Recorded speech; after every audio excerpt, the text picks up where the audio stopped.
લઈને રાજ્ય સરકારનો એક મોટો નિર્ણય। દરિયાકાંઠાના 50 કિલોમીટરના વિસ્તારમાં વીજ લાઇનોમાં થશે મોટા પાયે ફેરફાર।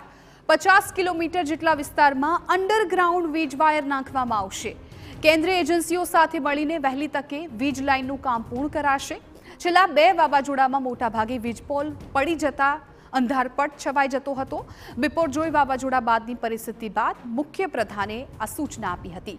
સીએમના સૂચનથી અંડરગ્રાઉન્ડ કામનો નિર્ણય લેવાની ઉર્જા પ્રધાને આપી છે માહિતી।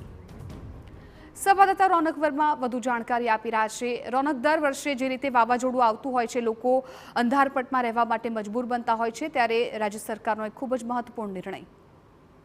જિજ્ઞાસા, જે પ્રકારે ગુજરાત રાજ્ય કે જેમાં 1600 કિલોમીટરનો દરિયાકાંઠો આવેલો છે અને આ દરિયાકાંઠા ઉપર દર વર્ષે જે અનેક વાવાઝોડા છે તેના ખતરા આવતા હોય છે અને કેટલાક સંજોગોમાં જે વાવાઝોડા છે તે ટકરાતા પણ હોય છે। જે પ્રકારે ગયા વર્ષે બિપોરજોય અને તે પહેલા તોકતે વાવાઝોડું છે તે ગુજરાતના તટ ઉપર ટકરાયું હતું। આવા સંજોગોમાં સૌથી પહેલા જે રાજ્ય સરકાર દ્વારા કામ કરવામાં આવતું હોય છે કે જે વીજ પ્રવાહ હોય છે તેને અટકાવી દેવામાં આવતો હોય છે અને આ ઉપરાંત જે વીજ પોલ છે તેને પણ વાવાઝોડાના કારણે કેટલાક નુકસાન થતા હોય છે। પરંતુ જે છેલ્લું વાવાઝોડું આવ્યું બિપોરજોય, ત્યારબાદ રાજ્ય સરકારે જે પ્રકારે નિર્ણય કર્યો હતો અને હવે જ્યારે જે અનેક કામગીરી છે તે કરવામાં આવી રહી છે, ત્યારે જે વીજ પોલ છે, જેમ અમદાવાદ શહેરમાં જે કામગીરી કરવામાં આવી, તમામ વીજ પોલ કે પછી વીજ લાઇન છે તેને જમીનની નીચે નાખીને કામગીરી કરવામાં આવી। તે જ પ્રકારે હવે જે દરિયાકાંઠાના અને તેની આસપાસ 50 કિલોમીટરના વિસ્તારોમાં આ પ્રકારે કામગીરી છે તે કરવામાં આવશે। આના કારણે જે નુકસાન થતું છે તે બચશે। આ ઉપરાંત કેન્દ્ર સરકારની કેટલીક નીતિઓ છે તેને લઈને પણ ચર્ચાઓ છે તે થઈ રહી છે।